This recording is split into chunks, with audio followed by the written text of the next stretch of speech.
I would love for you to join me as I make a blue and white wreath today. Hello my friends and welcome to DIY with Nadia. I'm Nadia and this little guy giving me fives all along is Simba. I'm going to be using 10-inch Deco mesh and a tri-fold method. It's going to be beautiful. It's going to be fun. Here is the gorgeous sign that I'm going to be using. With that said, let's get started.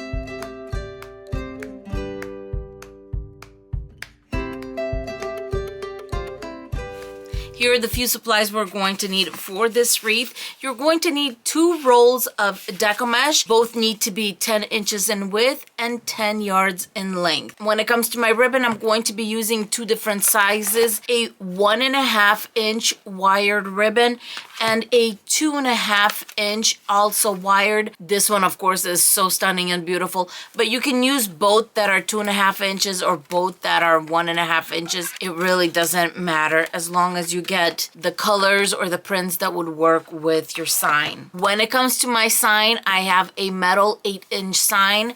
This one does have holes on 2 sides, so I don't have to worry about adding that. A pack of pipe cleaners. Last but not least, a 14-inch metal wreath base. Time to attach our pipe cleaners. For this method, we're going to use the 18 pipe cleaner method, which means we are going to do 3 pipe cleaners per section. This wreath has 6 sections. 6 times 3 is going to give us 18. The first pipe cleaner is going to go on rows 1 and 2. Twist right in the center and lay the tail flat. The next 2 pipe cleaners are going to go on both sides of the center one on rows 3 and 4, and I'm going to twist it right in between those 2 rows. So a few twists, and this time the tails are going to go out. And I always tell those who are starting out, just look at it section at a time. Don't overwhelm yourself. If you're using a different size wreath base, that's okay. This part should pretty much be the same. So in an 18-inch wreath base, you're going to have 2 more sections. So just add the additional 6 pipe cleaners that you're going to need. And of course, in that case, you're going to need a little bit more Deco mesh also. The bottom line is putting in your own pipe cleaners saves you a ton of money. 2 twists and out. When you're done attaching all your pipe cleaners, you should have 6 on the inside, 12 on the outside, and a cat to the side. Look at this one over here. Once again, the minute I start working, this guy comes around. When it comes to cutting your Deco mesh, you can definitely use a rotary cutter. This is my favorite. It comes in so many beautiful colors, and I have this in my Amazon shop. Or you can use a wood burning tool. I like using this when I have Deco mesh that has foiling through it. This particular one does, and it has a lot of it. As you can see, the blue is so pretty, iridescent, and that's the part that's going to really fray on me. So I definitely have to use a wood burning tool for this Deco mesh. When I have a Deco mesh that's plain, like this one, I would usually use my rotary cutter on Deco mesh like this. But since I'm already going to have my wood burning tool heated up, I'm just going to use it on this Deco mesh also. I'm going to be cutting my Deco mesh into 20-inch strips. Now let's remind ourselves that 10 yards is 360 inches. Divide that by the 18 pipe cleaners we're going to be using. That's going to give us 20-inch strips. I don't always stress that my Deco mesh rolls are going to be right on the dot at 10 yards. So I would go usually down just a little bit, like 19.5 inches when I cut, just to make sure I get 18 pieces of Deco mesh from this roll.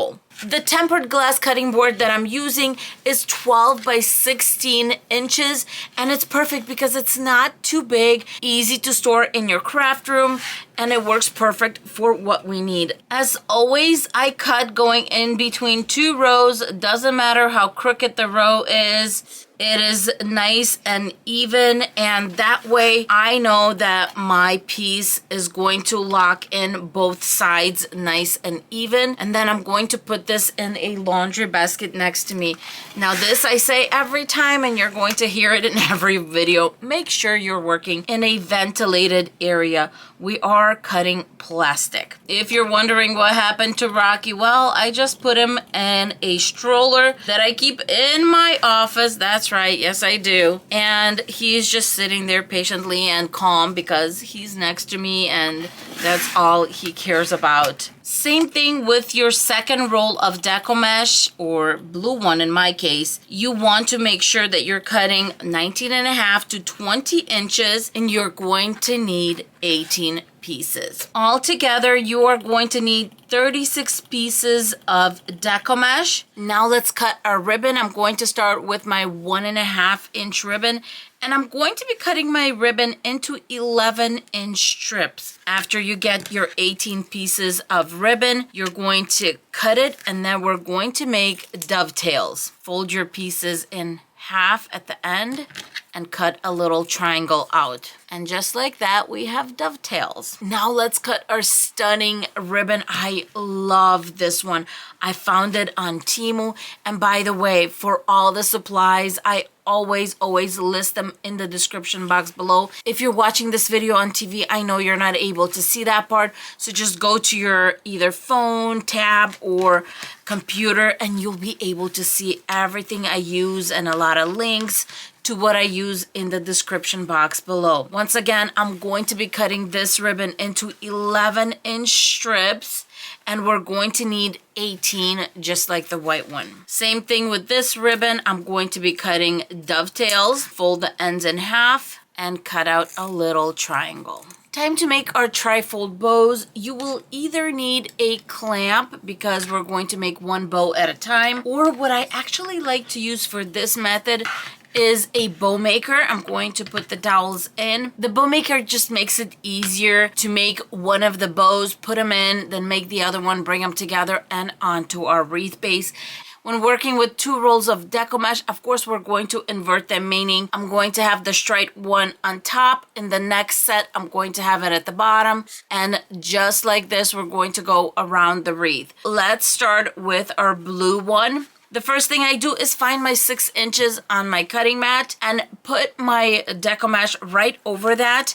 That's because I'm going to fold my Deco mesh in 6 to 7 inches. When you do that, you have one side. With the other side, we're going to go short of this edge about 1 inch. So not all the way. The reason I like my edge to be in about 1 inch from the edge of the actual bow is because if it's out too much, it might catch on something, and you know that big F word, fraying. That's what we're trying to prevent here. I'm going to take my whole bow and I'm going to flip it upside down so that the last edge that we folded is at the bottom, and now we're just going to collect it. That's it.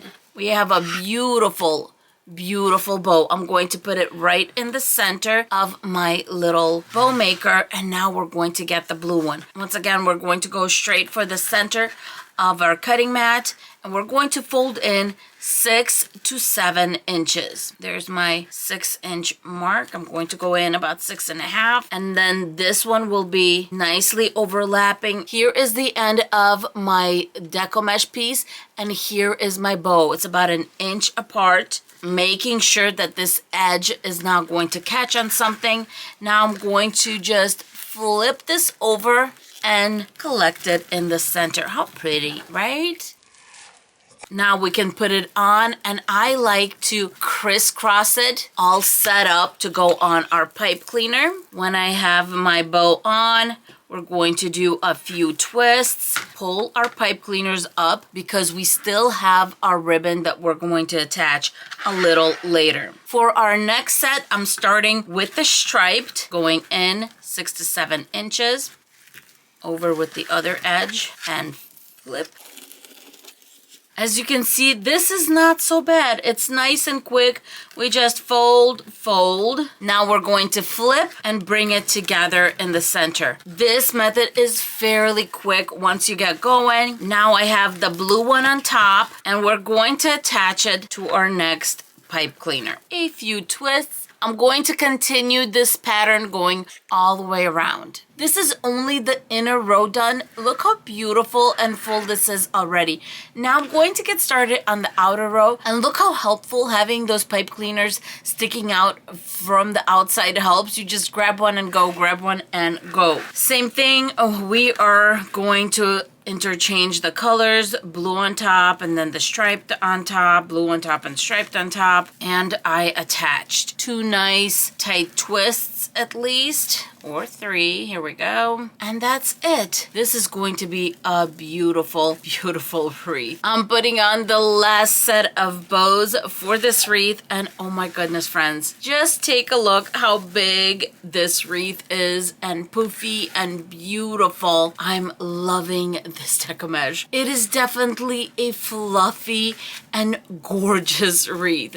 Now let's add some ribbon bundles. We are going to keep it really simple when it comes to our ribbon bundles. I'm just going to put the white one over my blue one. We're going to fold it in half. This is going to find our center. You can also pinch if that'll help you. Open it up, squeeze it in the center, and attach it to your pipe cleaner. On the pipe cleaner, we're going to do a few twists, and we're going to continue twisting up. We're going to cut about 1 inch from our connection, and if you want, you can definitely keep those pipe cleaners and maybe curl them or attach something to the tops, depending on the theme that you are doing. We're going to open these up a little later. Lately, my love of spode has kind of exploded, and I have been falling in love with everything blue and white.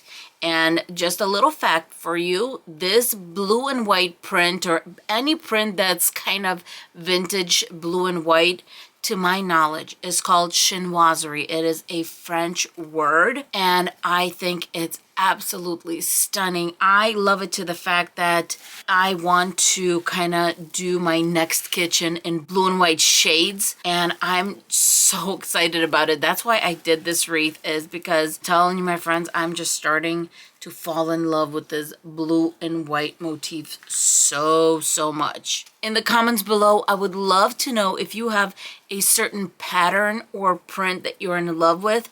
There's different ones. There's a Mackenzie Childs, maybe the black and white. That's pretty too.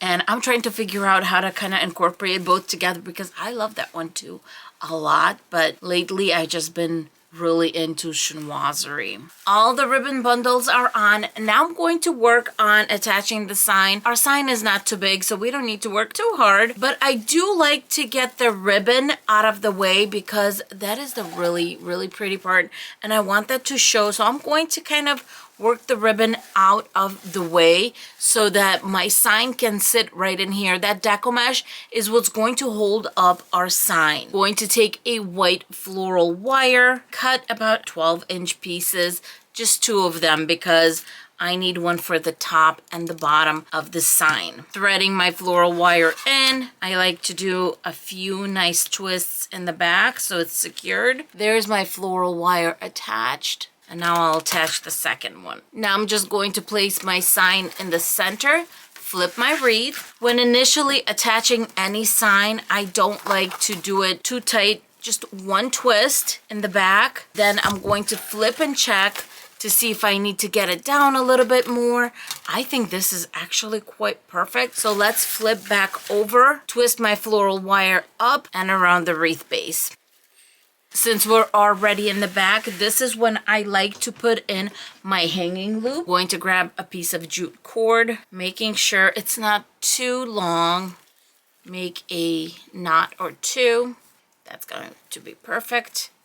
Pull it through the front. At this point, if you want to cover the back, you can definitely do that for this type of wreath. And because we put our pipe cleaners on rows 3 and 4, where it's on that outside row, I recommend putting a placemat in.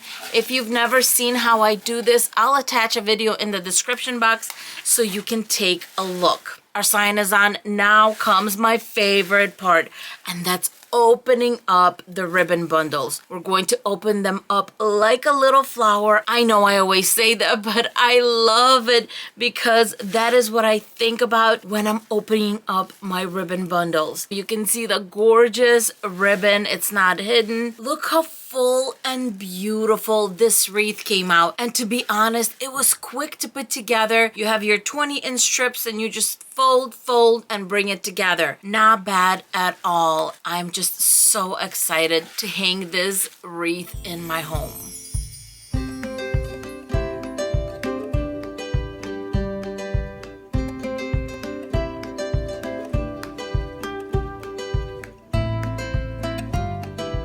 This wreath is going straight into my dining room and it's going to look beautiful alongside some spode dishware. Don't forget to say hello to me in the comments below. I love hearing from you. And for more wreath tutorials, don't forget to hit that subscribe button and of course a thumbs up so that we keep on growing and keep on making these tutorial videos.